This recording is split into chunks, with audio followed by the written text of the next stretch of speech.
Olha, se você deseja nos convidar para estarmos aí com você, na sua igreja, então basta entrar em contato conosco. Você vê abaixo aí o nosso endereço eletrônico, e-mail, temos aí o WhatsApp, o telefone. Você entra em contato conosco, nós estaremos aí com você. Basta você entrar em contato. Lembrando que nós não cobramos, nós não estipulamos nenhum preço para estarmos aí com você. Nós não temos necessidade de ficar em hotel, nada disso, podemos ficar na sua casa, não se preocupe com isso. Nós queremos apenas compartilhar aí um curso de EBD, ou para a família, ou com a mocidade, um ciclo de oração. Queremos compartilhar aquilo que Deus tem nos dado com você. Eu trabalho numa empresa, então eu tenho com que me sustentar. Então você nos convide, nós estaremos aí com você. Eu moro em Imperatriz, no Maranhão. Aqui tem a TAM e tem a Gol. Então você pode, se for longe, você adquire a passagem. As passagens estão baratíssimas. Muitas vezes daqui em São Paulo, ida e volta, fica R$600 só. Então, está barato. E se for perto, nós vamos em nosso veículo mesmo. Nós vamos dar agora para você a nossa agenda, onde é que nós estaremos nos próximos dias. E você vê então as datas que já estão marcadas e você escolhe uma outra data para nós estarmos aí. Nos convide e estaremos aí com todo prazer, com toda alegria.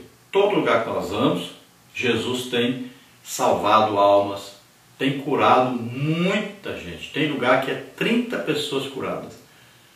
Então, tem feito maravilhas. Todo lugar tem batismo no Espírito Santo, tem libertação. Nós oramos também por dons espirituais, para que as pessoas recebam dons espirituais. Então, nos convide, estaremos aí ministrando um simpósio de EBD, ou aí um culto de família, ou aí para os jovens, né? Falando também, podemos falar palestras sobre namoro, noivado, casamento, e também falamos sobre missões. Então nos convide, estaremos aí com você na sua igreja, fazendo aí um trabalho para que possamos também ganhar almas. É muito importante ganhar almas, fazer um evangelismo também e ganharmos almas para o reino de Deus. Então nos convide e Deus abençoe a todos vocês. Vamos ver então a nossa agenda aí.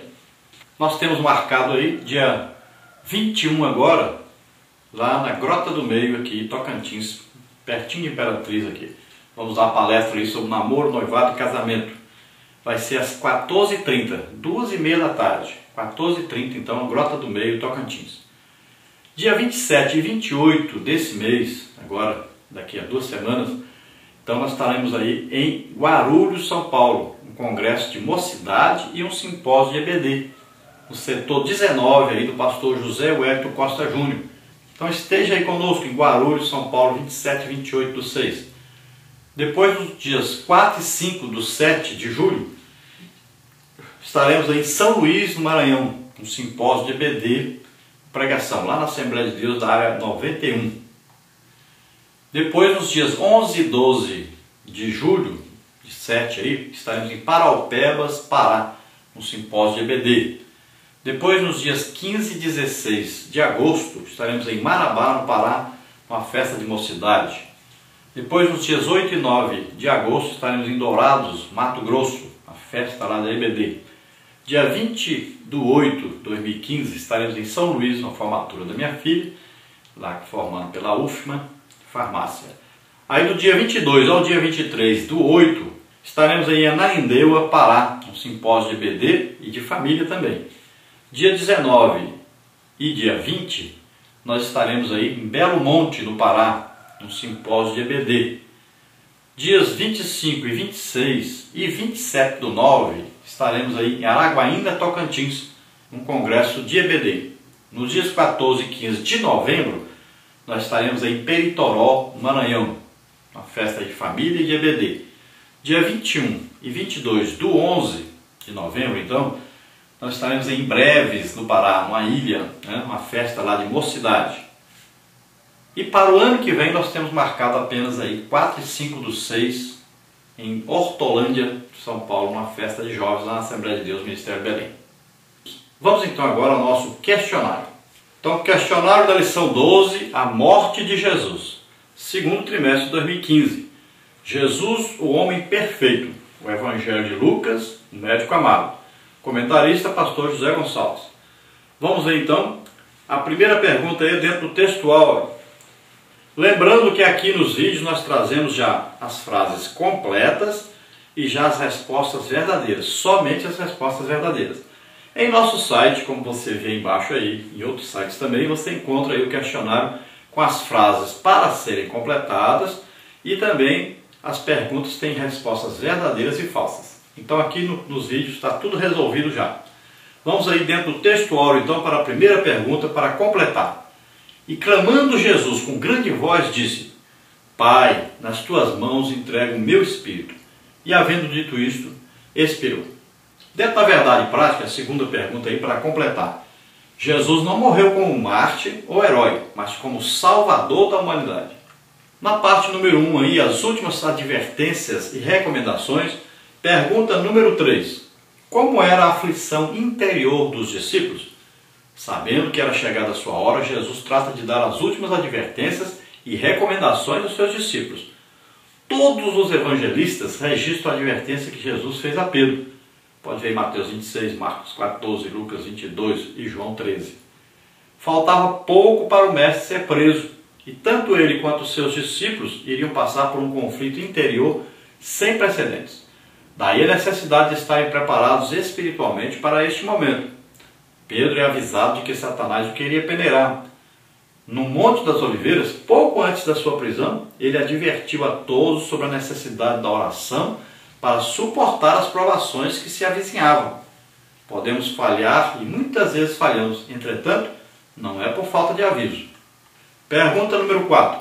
Como era a aflição exterior dos discípulos? Podemos falhar e muitas vezes falhamos, entretanto, não é por falta de aviso. O texto de Lucas 22, 35 a 38, tem chamado a atenção dos estudiosos da Bíblia. Estaria Jesus aqui pregando a luta armada? Não. Isso pelo simples fato de que o uso da força como parte do seu reino é frontalmente contrário aos seus ensinos. Jesus cita a profecia de Isaías 53, 12, como se cumprindo naquele momento, e os discípulos solidários com a sua missão sofreriam as suas consequências. Assim como seu mestre, eles também seriam afligidos exteriormente com as consequências da prisão. Deveriam, portanto, estar preparados para aquele momento. Jesus seria contado com os malfeitores e seus discípulos seriam identificados da mesma forma. Parte número 2. Jesus é traído e preso. Pergunta número 5. Por que Judas traiu Jesus? A traição de Jesus é um dos relatos mais dramáticos e tristes que o Novo Testamento registra. Jesus foi traído por alguém que compartilhava da sua intimidade. Judas, conforme relata Lucas, foi escolhido pelo próprio Cristo para ser um dos seus apóstolos. O que levou, portanto, Judas a agir dessa forma? Os textos paralelos sobre o relato de traição mostram que Judas era avarento, amava o dinheiro e a ambição o levou a entregar ao Senhor. Pergunta número 6. Como aconteceu a negociação da venda de Jesus aos líderes religiosos? Há muito os líderes religiosos procuravam uma oportunidade para matar Jesus, mas além de não encontrá-la, eles ainda temiam o povo. Lucas mostra que o diabo entra em cena para afastar esse obstáculo. O terceiro evangelho já havia mostrado, por ocasião da tentação, que o diabo tinha se apartado de Jesus até o momento oportuno. Sabendo que Judas estava dominado pela ambição, Satanás incita-o a procurar os líderes religiosos para vender Jesus. O preço foi acertado em 30 moedas de prata. Quando o responsabiliza por seu ato, a Escritura mostra que Judas não estava predestinado a ser o traidor de Jesus. Ele o fez porque não vigiou. Quem não vigia, termina vendendo ou negociando a sua fé. Dentro agora da parte número 3, julgamento e condenação de Jesus. Pergunta número 7. Como foi o julgamento e a condenação de Jesus na esfera religiosa? Os conflitos entre Jesus e os líderes religiosos de Israel começaram muito cedo.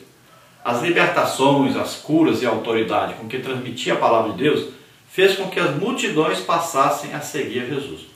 Essa popularidade entre as massas provocou inveja e ciúmes dos líderes religiosos que perdiam espaço a cada dia.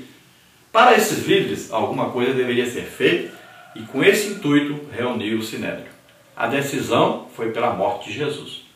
O passo seguinte foi fazer um processo formal contra Jesus, onde ele seria falsamente acusado de ser um sedicioso que fizera Israel se desviar. Pergunta número 8. Como foi o julgamento e a condenação de Jesus na esfera política?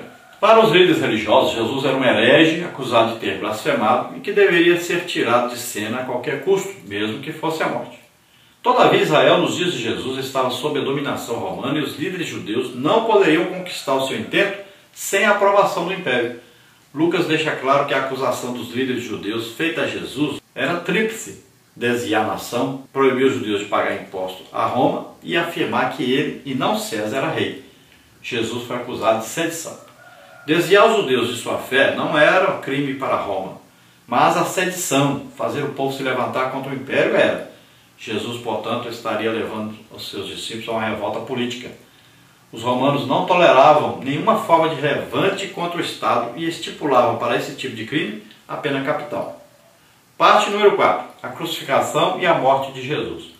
Qual o método empregado pelos romanos para a morte de um condenado?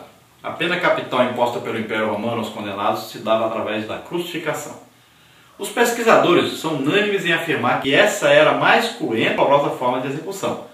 José, historiador judeu, informa que antes da execução os condenados eram açoitados e submetidos a todo tipo de tortura e depois crucificados do lado oposto dos muros da cidade. Cícero, historiador romano, ao se referir à crucificação, afirmou que não havia palavra para descrever algo tão horrendo. A mensagem do Império Romano era clara: isso aconteceria com quem se levanta contra o Estado. Jesus, portanto, sofreu os horrores da cruz. De acordo com os evangelhos, ele foi açoitado, escarnecido, ridicularizado, blasfemado, torturado, forçado a levar a cruz e, por fim, crucificado. Pergunta número 10. Qual o significado da morte de Jesus? Para muitos críticos, Jesus não passou de um mártir como foram tantos outros líderes judeus que viveram antes dele. Todavia, a teologia lucana depõe contra essa ideia. O que se espera da morte de um mártir não pode ser encontrado na narrativa da morte de Jesus. Para Lucas, Jesus morreu vicariamente pela humanidade. A relação que Lucas faz do relato da paixão com a narrativa do servo sofredor de Isaías 53 mostra isso. O servo sofredor, Jesus, justifica muitos. O caráter universal da salvação presente em Isaías 53 aparece também em Lucas. Jesus, portanto, é o servo sofredor que se humilha até a morte de cruz, mas é exaltado e glorificado por Deus pela obra que realizou. Agora, dentro da conclusão, pergunta número 11, para completar. É um fato histórico que Jesus foi condenado pelos líderes religiosos e executado pelas leis romanas. Todavia, devemos lembrar de que a causa primeira que levou Jesus de fato à cruz foram os nossos pecados, como está em Isaías 53:5. O apóstolo Paulo também destaca esse fato: aquele que não conheceu o pecado, o fez pecado por nós, para que nele fôssemos feitos justiça de Deus. 2 Coríntios 5:21. A cruz resolveu o problema do pecado e todos nós finalmente podemos desfrutar a paz com Deus. Romanos 5:1. Deus seja louvado. Glória a Deus, aleluia.